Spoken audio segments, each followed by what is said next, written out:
if it's true that the strength of the school is directly tied to the strength of the individual families that make up the school, what matters? Welcome back to the Doc School Leader Podcast, where we're dedicated to the renewal and growth of school leaders. I'm your host, Kyler Martin. We hope to help you lead your school community with greater wisdom and courage. Transformative schools need effective leaders, and effectiveness requires patient training. Here we go.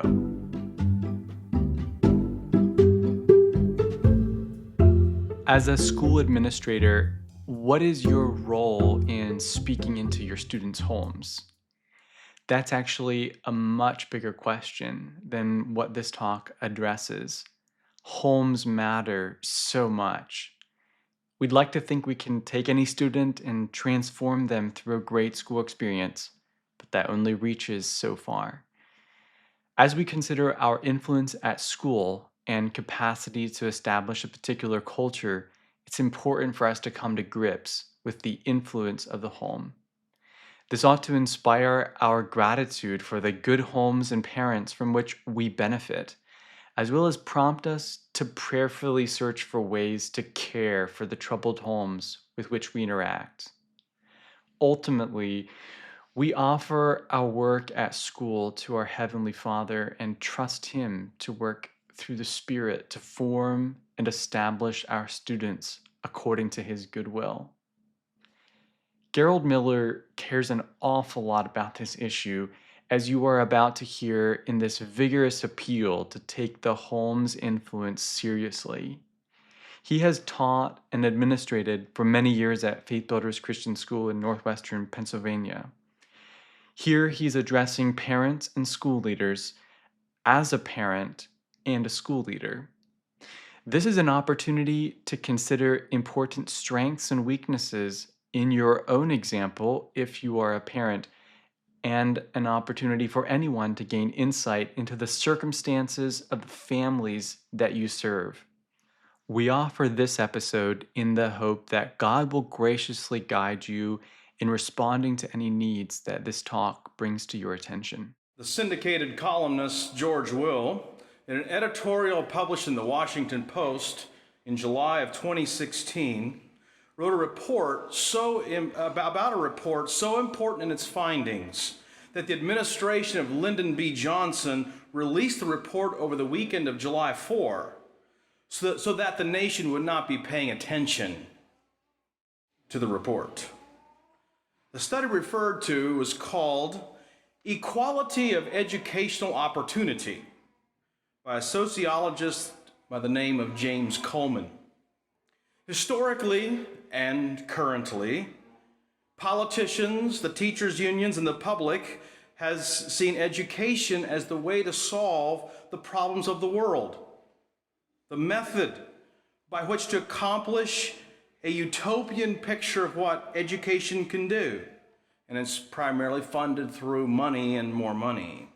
In fact, the cultural consensus was and is that the best predictor of a school's success and performance was the amount of money spent on it. You increase financial input, and academic outputs would increase proportionally. That was the thinking. That is the thinking. As the post-war baby boom moved through the public schools, almost everything improved. School buildings, teacher salaries, class sizes, per student expenditures, all except test measurements, the academic outcomes. Enter James Coleman, who collected data from the 3,000 schools and 600,000 primary and secondary school students. It was a very large study. And in his study, James Coleman found two basic things: that the best predictor of a school's outcome was the quality of the children's families. And secondly, he found that students' achievements are influenced by the social capital, the habits and the educational ambitions and things their classmates bring to school. Now I quote Coleman.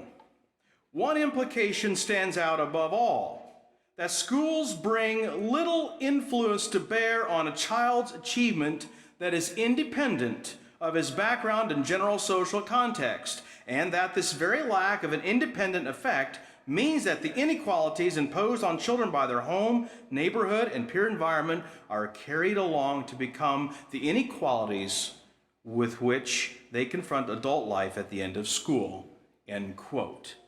In other words, the school's influence is not as great as the family influence. Coleman further documented in this study how schools are reflections of, rather than cures for, the failure of families to function as the primary transmitters of a culture. And this study, I believe, is something to teach our Christian schools. Allow me to state the obvious. Our Anabaptist schools are made up of students who come from families. The school is comprised of young people from real families, and it is a big deal. It matters. While money and finances are important and essential in the operation of our schools, throwing more money at the problems will not solve anything. School is at its best always when it is serving the church. And you know what? The church is comprised of families too. Effective schools have churches and families on the same page. They have similar values, they share the same priorities. The strength of the school is directly proportionate to the strength of its families. Now, too often, the school is being asked to do its work in a vacuum. We're asked to do hard things that families are unable to do and accomplish, and we gladly do what we can. But I'm here to tell you, it's not that much different in our schools than the public schools. We can't just pay teachers more, which I'm all for, you might have guessed. But that's not the answer to problems in school. It maybe is a piece of the puzzle.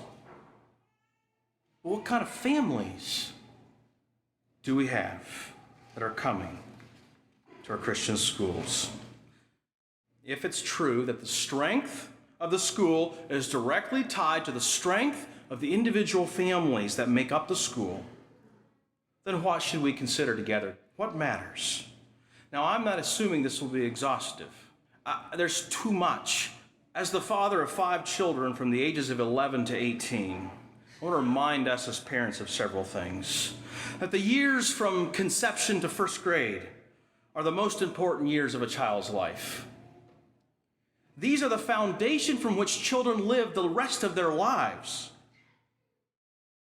Now, the years from first grade to 12th grade are very important as well, as it solidifies the training that took place in the foundational years. The training and educating of our children begins at the age of 0. Research is very clear that the development of a child, not just physical development, begins in the womb. An unborn child hears his mother sing and talk. Think about the first baby in a family. During the pregnancy, we read everything we could get our hands on about what this will be like and how to raise children, and we did everything we could to give this first baby the best chance possible. After the baby is born, we spend a tremendous amount of time changing diapers, cleaning up puke, feeding this child, staying up all night with sick children. And it's easy to lose sight of who this child is actually becoming. The care and nurture of a child certainly includes proper physical care. But this is only compounded by the fact that most times we have more than one child, and everything that you feel with the first child is simply compounded with 2, 3, and 4. And on. Suddenly, life feels almost out of control. I remember the night about 6 weeks after our twin boys were born. Sleep deprivation was just normal. I didn't know what it was anymore. You go to school and you teach all day, you come home exhausted, and then there's 2 babies there. And it takes more than one to take care of 2.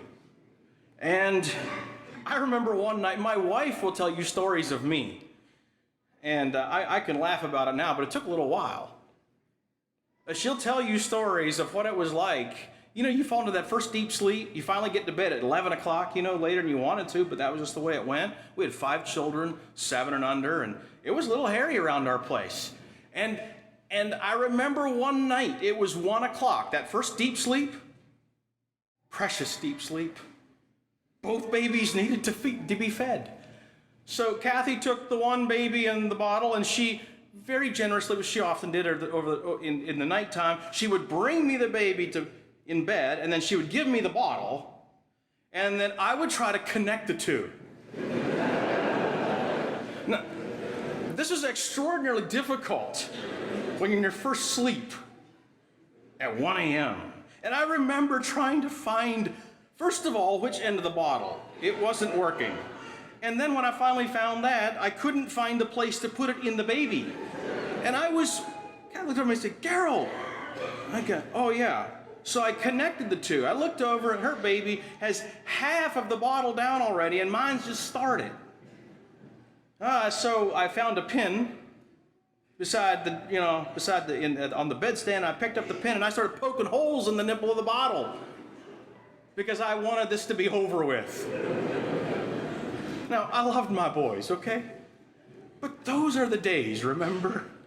And life gets really, really big sometimes, and you become consumed almost with just the basics. But you know what? Babies grow up. Those babies were more than just a physical being who needed a bottle. Those babies had a spirit, soul, mind. I begin with a short scripture from Ephesians 6, 1-4. Children, obey your parents in the Lord, for this is right. Honor thy father and thy mother, which is the first commandment with promise, that it may be well with thee, and thou mayest live long on the earth. And ye fathers, provoke not your children to wrath, but bring them up in the nurture and admonition of the Lord. The word nurture in the Greek is paideia, tutoring by education or training. By implication, it includes disciplinary correction as part of the training. Nurture refers to the environment in which a child is raised. Nurturing is to provide the kind of care that will promote healthy growth and development as a whole being. We want to look at nurturing. I'm making the assumption that parents want to do the best they can. That's true. But sometimes we need a reminder about how the home's influence has a direct bearing on the school. I want to make one note before I begin with these 7 elements, and that is for you parents, for administrators, principals, teachers. And that is that we cannot create a situation in which children in our school feel divided loyalties, where we are against parents somehow, where there are problems in homes, and our homes have problems. I mean, mine does. But we need to be conscientious that we do not rip children away from their families and the loyalties that are there. That was given to them by God. We must also, as teachers, remember we don't fix young people and we don't save our young people. We also need to live out of our convictions and teach from a perspective that is genuine and is aligned with church leadership. And I will just say that in the problems I've confronted over the last 20 plus years of teaching, that church leadership has been one of the most wonderful allies to me in the classroom. I find that church leaders see needs, they understand the issues, they feel the weight of their responsibility, and they're very closely aligned to teaching staff, I've found. And so let's work with leadership. Let's work with the home. I like to talk about 3 things that I'm really observing. And I feel it's impacted me. That's my confession. And I want to preface these last 3 by saying that, and it's been referred to, whether or not we want to admit it, our parenting styles have changed. Now, this is not, one of the really beautiful things that's happened is that we have been raised with more relationship, I think, more concern for relationship with our children. We've been raised that way ourselves, which is why my generation and younger is doing really well with that. But there is more to this than just relationship. And so we need to be careful. My uncle says, and I think of this often, and I quote it often too, I think, for every 1 mile of road, there are 2 miles of ditches. And so we can veer off into a very disciplinary, hardline kind of parent. And we can go off into the squishy, feel good, let's all just have a great time as a family and just love each other and bring grace. Or we could try to bring the two together. We have a feel-good culture, and the culture is really bearing in on us, brothers and sisters. And so, fifthly, allow your children to fail. Students today seem unable to fail. They need to feel special. They need to believe they're winners. And so as parents, we assume this means we can't let them fail. Parents increasingly are concerned their children feel good enough about themselves.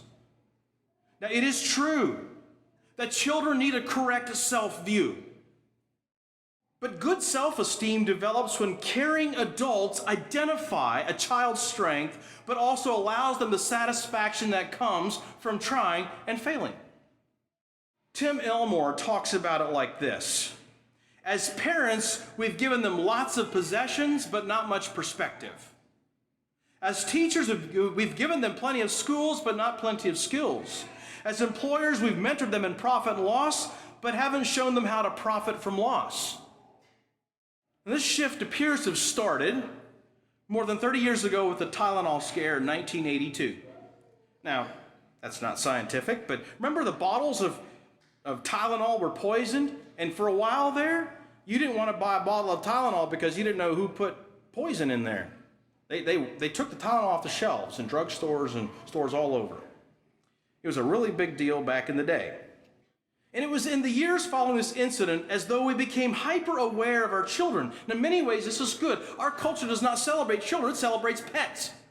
So I'm all for celebrating children. However, follow what happened. By the 1990s, we had determined to boost self-esteem and ensure that children grew up confident and comfortable in a very uncertain world. Public schools initiated many self-esteem programs, and I remember those. We installed diaper changing stations in public restrooms, baby on board signs in minivans, led to bumper stickers in the 2000s that read, "My kid is a super kid," or "My kid made the honor roll." Now that is a shift. And then next we decided to give our children a head start in everything they did. We thought that good parenting meant we should use the Baby Einstein CDs or Baby Mozart with our young children, that would maybe do it. Currently, there is tremendous pressure on our schools to admit children below the age of our policy. A tremendous pressure. My child is so developed, so smart. He's so advanced for his age. You don't know how often I hear, he's so advanced for his age. Well, moms and dads, I'm glad you're proud of your children. I'm proud of mine too. But it doesn't mean I have an Einstein on my hands. Now, granted, there are cases in which a child should be admitted, but not a year goes by in my school anymore in which there is an exception sought. And there's a multitude of reasons. Some you'd probably chuckle at, but it happens. We don't just have kindergarten anymore in our culture. We have K5, K4, K3. That's a shift, folks. That's a shift. We want to give our children an advantage, an edge on their peers. Because after all, they're so special.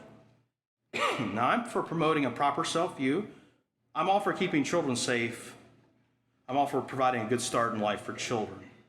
But have we given our children a false sense of security? A false sense of reality about how life really works? We seem to have highly confident children, but that doesn't mean they're well prepared for life. Many children have never really experienced setbacks. In the past, when a student got in trouble or failed a class, parents reinforced the teacher's grade and insisted their children study harder, and they put things in place to make sure that things would turn around. Today, parents often side with their children, and the teacher is the one that gets in trouble. I'm speaking very bluntly and straight. Is that okay?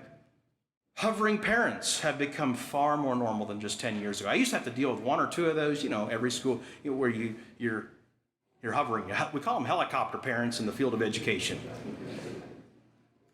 And they're just right there. They're right around, and they're making sure everything's okay. And we love the involvement, but they are quick to jump on whatever's not quite fair or right. That's more normal than it used to be. It's not one or two anymore. You see, children learn that they can get out of the messes they make of life because the adults around me will make excuses and not let me fail. What happens when a child forgets their lunch? And it's so hard for me, I get this. This morning, I'll give you an example. This morning we had snow in Guys Mills, quite a lot of it, and high winds. We had a 2-hour delay. And for a little side income, I and the boys shovel the sidewalks to the local Guys Mills post office. And Kathy called me, I got the call this morning at 5 from our district. We go with the district, there's some busing and things that happen, so we just go with whatever district does. And Pat had called me, and 2-hour delay, and I said, okay. And so I put it on the hotline, and then Kathy texted me, and I thought about it too. She said, what do I do with the post office? I said, we'll get the boys up. But they could sleep in, she said. And I know. You see the mom's heart? I said, well, let's allow them to experience the hard things in life. And so all the boys got up, and they went to the post office, and went to the neighbors and dug them out, and as well. And it helped to be studying for this. But you see how quickly we want to just make it easy, right? Oh, it's just bad if they have to finally have this 2-hour delay, finally. And we make them get up at 6:30 in the morning. And school doesn't start till 10:35. And it's good for them. Moms and dads, it's easy to make our children into our trophies. Our children are seen as reflections of our own success. Our child is a winner, so we look better. And as teachers, we can be guilty of some of the same things. There are now public school districts who are not using red ink to grade papers because it seems too harsh for the students and causes them undue stress, I quote. But how does life actually work? None of us wants to see discouraged children. I'm a teddy bear when it comes to children. I love children. Not failing is not a solution. Maybe it's the best motivation to prepare them for the reality of life. How many of you experience failure in your adult life and need to find ways, make bad decisions and poor choices in business and whatever all, and decide not to ask for directions, and then 400 miles away, and you could have stopped and asked before you got that lost. We do these kinds of, well, not quite that bad, we do these kinds of things. What young people need is adults who believe in children and then provide the accountability and infrastructure as they mature. The Professional Association of Teachers in England suggested that the thought of failure was damaging to students. Liz Beattie called on the association to delete the word fail from the educational vocabulary and to be replaced with the concept of deferred success. Fortunately, the UK Education Secretary responded with this. For that particular proposal, I think I give them a 0 out of 10. It's really important for young people to grow up with the ability to get on and achieve, but also to find out what failure is. When young people grow up and enter the adult world, they have to deal with success and failure, and education is about creating well-rounded young people who can deal with these sorts of situations. Now, that's common sense. As parents, we tend to see children as fragile, don't we? Fragile. Sense in which that's true. So we talk with them about safe driving or being safe with guns or whatever, but they don't learn common sense just by watching and listening to others talk about it. Children learn by experiencing firsthand. So yes, we do our part, but all the talk in the world does not necessarily create what we're hoping for. They need to take risks and then be supported if they fail. One of the reasons that we have young people that are not adults until they are 25 is because we have taken away the difficult and made it easy for them when they're younger. This keeps young people in prolonged adolescence. Homes that allow children to fail and learn from their mistakes give their children a real gift. Sixth, create a culture of service rather than happiness. Who doesn't want their child to be happy? We have 5 children, and I want them to be happy children and offer them the best life possible. But happiness is not the goal. Happiness is a byproduct of wise choices, not a goal to be pursued. Happiness is a byproduct of doing what is right and adding value to others. True satisfaction comes from serving others, not themselves. Tim Elmore again. Notice there are several common markers of how parents led their children when you look at past cultures of America, Europe, and Asia. And he says, here's how it used to be. They led by principles. Beliefs determined their leadership. They based their leadership on their belief there was clearly right and wrong behavior. They believed that discipline was the first trait a child must learn, that their children routinely interacted with adults at every stage of life. They built a desire in their children's teen years to become adults, and their greatest hope was for their children to become adults who contributed to society. This is rare in our broader culture today. It is also affecting our own people. What has happened? And why have we changed? Now, Tim Elmore comes back with this, and he says, as parents, we want the approval of our young people. They represent what is cool and relevant, and we adults desperately want it too. Ouch. As parents, we have few or no guiding principles. Many of today's parents were raised when principled living was fading or old-fashioned, so we're just making it up as we go. As parents, we feel messed up ourselves. So we believe we have no moral authority to ask our children to do what's right and to put down a line. We feel like we have to say, well, do as I say, not as I do. If he's right, we have to reevaluate our parenting. We all want happiness, but more and more we believe that material wealth, career goals, bigger houses, better cars, bigger paychecks, the American dream, that will bring us happiness. Even secular research is clear that this only brings temporary happiness. Lottery winners and people who are paralyzed reportedly have similar levels of happiness 1 year after their life-changing event. Happiness is largely dependent on how we react to or perceive to events around us. When Todd was in second grade, his class couldn't have a Valentine's Day party because they were behind in their schoolwork. So Todd wanted to exchange Valentine cards with his friends anyway. Now, Todd was an outcast, and his mother knew he probably wouldn't get any cards in return. None. Fearing that he would be disappointed, his mom encouraged him to just prepare a few cards and secretly wished he would just forget it all.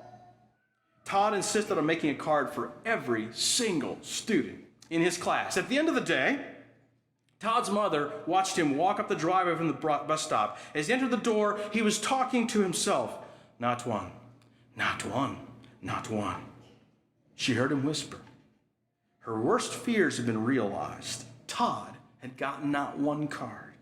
So she asked him about his day, braced herself, and was prepared to comfort her little boy. And Todd said, Mom, today was great. I didn't forget one classmate. I gave a card to every one of my friends. Happiness is a matter of perspective. Create a culture of service rather than happiness, rather than feel good kinds of things. Parents, teachers, and boards fear that unhappy children are a poor reflection on them. So the adults in their lives shelter children, reward them quickly, reward them easily, reward them repeatedly. And young people begin believing that they are amazing. The problem is that children late in adolescence begin to figure out they aren't as great as they thought they were. Too many are told they were excellent and wonderful without working hard. They begin to realize the praise is ringing hollow. There's other people better at this than me, and they've never confronted that before. And the first real failure for too many people is experienced between the ages of 17 and 24. I'd like to go back to Tim Elmore. He's done a lot of work on some of these issues. In his book, Artificial Maturity, Helping Kids Meet the Challenge of Becoming Authentic Adults, he writes that we must communicate two sets of messages to children during the first 20 years of their life. And often only one set of messages gets through, the childhood messages. There's childhood messages and adolescent messages. And so I want to show you what he has to say there. Childhood messages in the first 0 to 10 years, they should be, you are loved, you are unique, you have gifts, you are safe, and you are valuable. From the ages of 11 to 20, the messages should be, life is difficult. You are not in control. You are not that important. You are going to die. Your life is not about you. Does that seem harsh? Doesn't it? And when you stop and reflect on this pair, if they begin with the childhood messages, and then we remind them of the reality of their lives, you will not be here forever. You aren't entirely safe. Someday we're all going to die.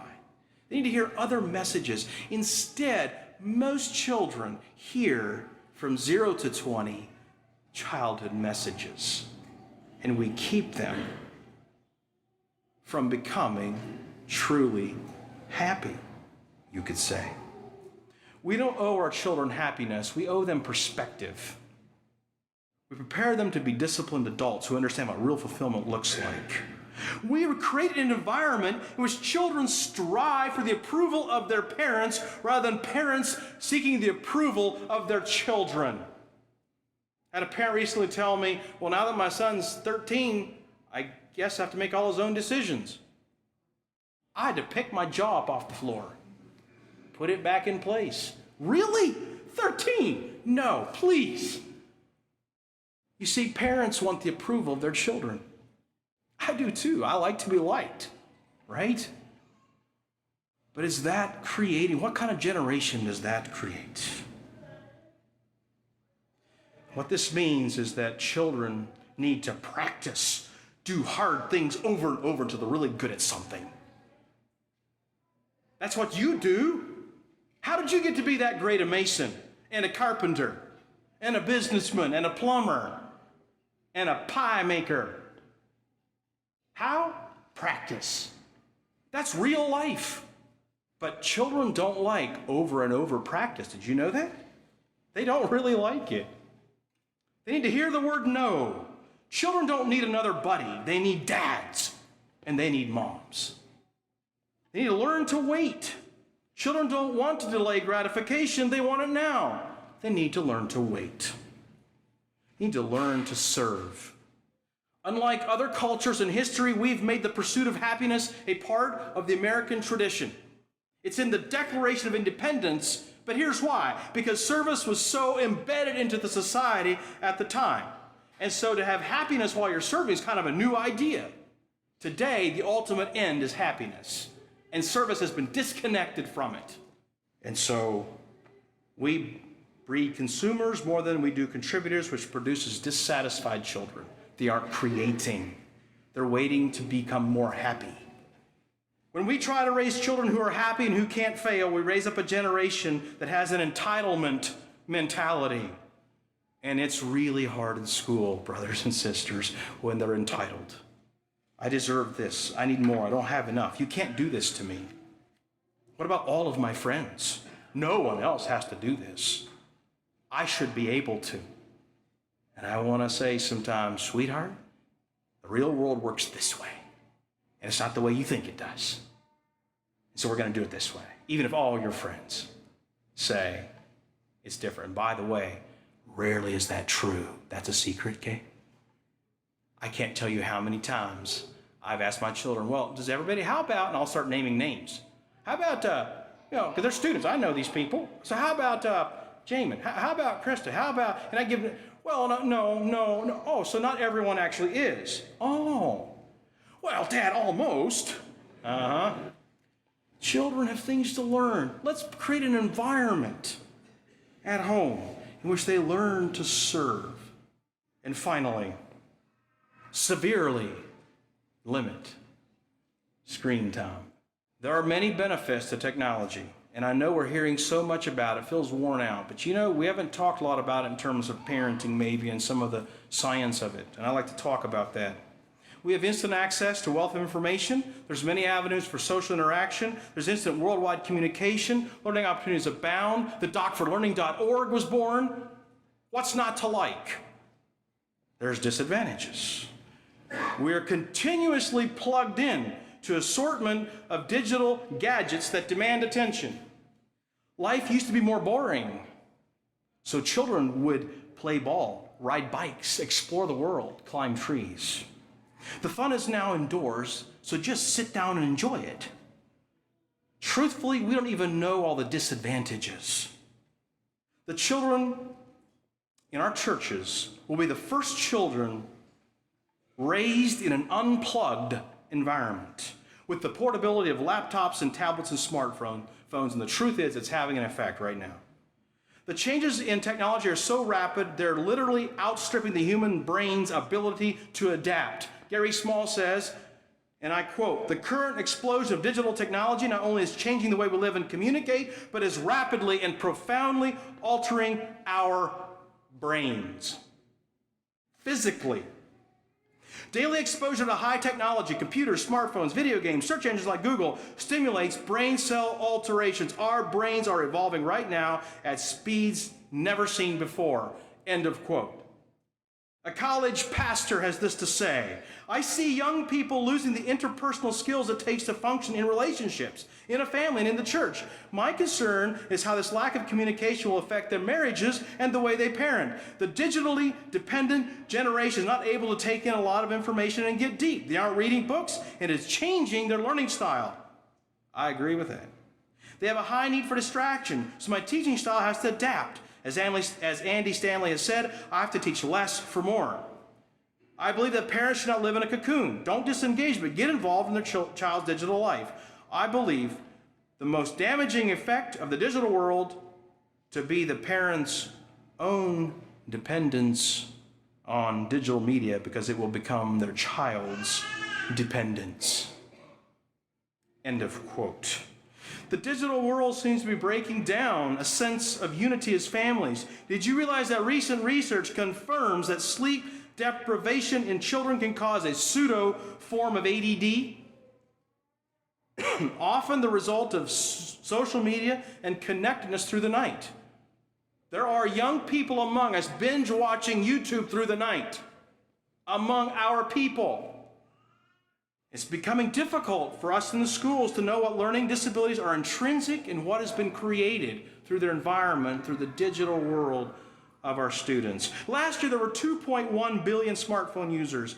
By 2019, 2.5 billion users. In 2011, the Barna Research Group showed that many of us are spending as much as 8 hours per day in the digital world. Barna found this, that parents were just as dependent on technology as their teens. Shall I say that again? We need to take a close look at some of this. Barna found that most family members feel that technology has been a positive influence in their families and welcome technology and media with open arms. Barna found that few adults or youth take substantial breaks from technology. This confirms that we're at the very least dependent and likely addicted. Only 10% of parents and 6% of teens say they try to take 1 day a week off from digital usage. We know what it means to fast from food.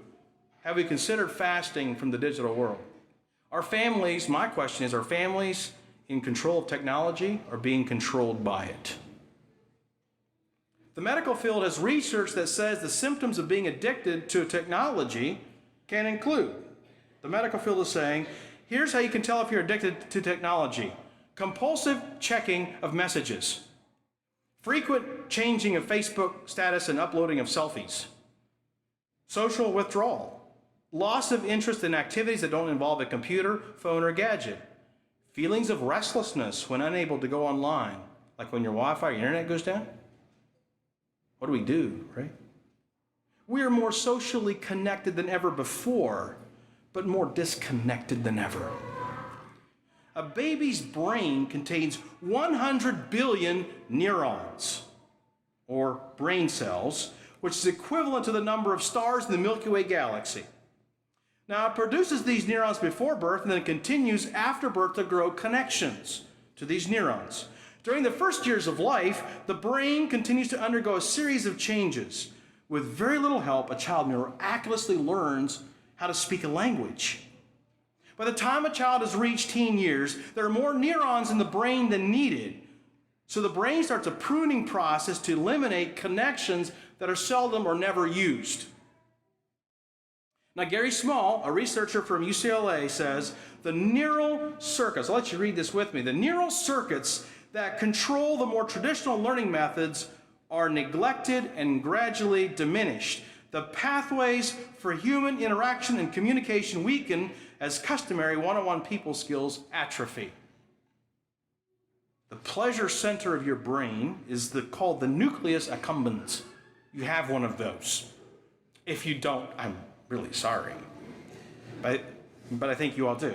It's the part of the brain that controls every experience of pleasure. A good meal, a great book, holding the hand of your wife, checking off a checklist after a job is completed. This part of your brain rewards certain behaviors which are good, so you repeat them. But if your pleasure system is overused, the experience of pleasure is overused, the experience of pleasure is diminished, and you are driven to seek a higher level of stimulation. Put simply, overloading the pleasure system gradually raises the bar, so you have to increase the level of stimulation to maintain the pleasure. And it's the basic cause of all addictions. Now, dopamine is the neurotransmitter, the chemical messenger that carries the signal to your pleasure center from different parts of the brain. As you go for more and more pleasure, you push the dopamine level higher and higher. It's called dopamine flooding. Gambling, nicotine, and alcohol addictions all begin there. The same thing that causes a casual drink to turn into alcoholism is biologically exactly, did you hear me? Biologically exactly the same as most internet behaviors such as Facebooking or video gaming. That little ding or vibrate or whatever your phone says to you that communicates to the pleasure center of your brain, which is where it goes, it interacts with your brain the same way gambling, nicotine, and alcohol interact with that part of your brain. I know, school teachers got to get kind of technical sometimes or something. But I want us to realize, it's changing us, literally. Physically, it's changing us. Our lives are being changed dramatically and very quietly. And I truly believe that we have a crisis that's really difficult to address. School needs to do what it can, but homes are so important here, folks. Screens have become the new babysitter and have replaced good parenting in too many cases. Research is showing the devastating effects of screen time on young children. There are many 2-year-olds who know their way around a smartphone very well. Remember, it's rewiring them. I can't help but notice the high number of special needs coming into school. It's doubled in cases I'm familiar with and tripled in some cases. Screen time and the change in our parenting styles has created huge learning issues for our children. Are we going to be concerned enough to change our habits and lifestyles to give the best possible chance to our children? How much are you willing to sacrifice for the good of your family? And it's hard. Our lives revolve around these things anymore. But what are we willing to do? Just let me offer quickly several ideas. I encourage you to talk with your children about digital media, but that's not enough. They are talked to a lot. You gotta act. You have to actually create some lines. If you don't have software accountability on every device, I consider that parental malpractice. We commit parental malpractice of the worst if we do not have accountability on devices in our homes. For $10 a month, you can do this. I am surprised at the high number of people that I know. Yeah, I got a new phone, just never got that taken care of for my son. I got a new phone from, but yeah, I don't think there is any filter. There's not. Folks, it's a big deal. Know what's going on. Ask questions. Do it in relationship. It's not about just, here's the hammer, pow. It's about, I love you enough to know what's going on. Let's keep talking about what's going on. And my daily summary, my daily report from each of my children will keep us accountable. And it gives us a great way to talk about things. I've been blessed over and over. create parameters for usage. No phones in the bedroom. It's not necessary. Oh, it's just charging, Mom. Well, it can charge out in the kitchen too. We have outlets there too. Create parameters. No technology during supper or after such and such a time. Is Snapchat acceptable? Do your children need to ask you before downloading apps? Do you have time limits for YouTube? Reality TV is now in your pocket. The banal and perverse is changing our view of what being a lover of God means. Parents personally limit time and usage. We need to be able to say no, even if your child throws a fit, or says that everyone else watches it, or everyone else has Snapchat, so I don't know how to talk to anybody because I don't have Snapchat. Now, I'm not making Snapchat the ultimate ogre, but folks, it's complicated. Those 4 friends use Snapchat, they use WhatsApp, this one use Messenger, and that. What's the parent supposed to do? Draw lines. Create parameters. Even if it's not perfect, it's at least a parameter. I see too much unfettered access to anything that they want. Teach your children not to multitask. Yes, children don't do well listening to music, doing homework, talking on their phone, and watching a video all at the same time. They don't do well. Multitasking is proven to be very damaging to the ability to focus and learn. In schools, we need to figure out how to differentiate between the real issues of ADD, I talked about that, and the pseudo form of ADD that comes directly from multitasking. There's a sleep-deprived kind, and there's the kind that comes from multitasking. Pills aren't the answer to this kind of ADD. Single tasking is. Help our children focus in on one thing at a time. Churches and school boards need discussions about these things. What do we believe? And as parents, let's learn one word. We must learn to say no. The number one reason some of our children struggle in this area is because dad can't say no. That's old-fashioned. I'm sorry. I'm becoming more old-fashioned the older I get, I think. That's odd. Look, folks, I'm glad we're in a relationship. I encourage it. But let's see the dangers of some of this. We are in uncharted territory. And yet, we are not careful enough. I am not careful enough. Our children will not be deprived if we don't give them everything they want. They will benefit greatly if we take the big picture and limit screen time. So I end with this. The cultural forces vying for our children's allegiances and loves are great. It's imperative that we collectively, schools, churches, families, we mobilize resources to invest in the character of our children.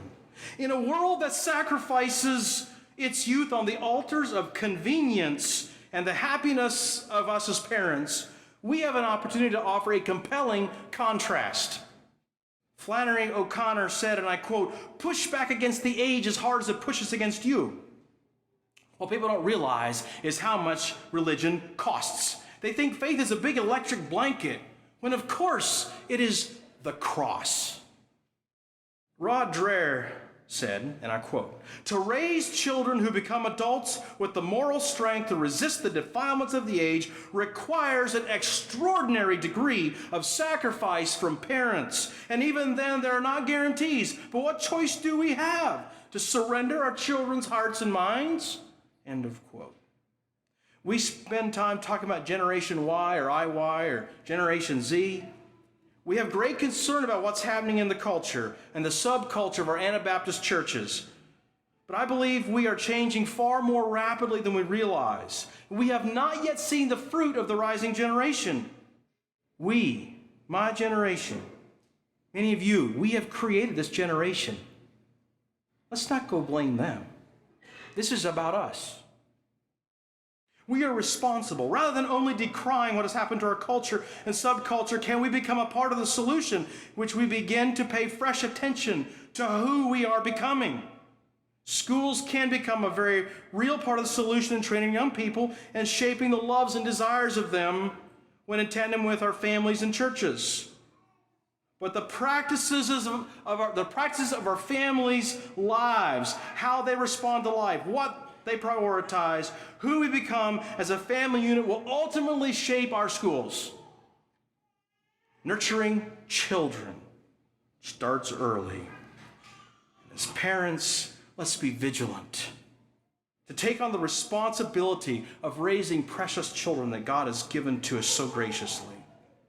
May God help us to raise the next generation of warriors through careful attention to our children in the culture and the times that we live in.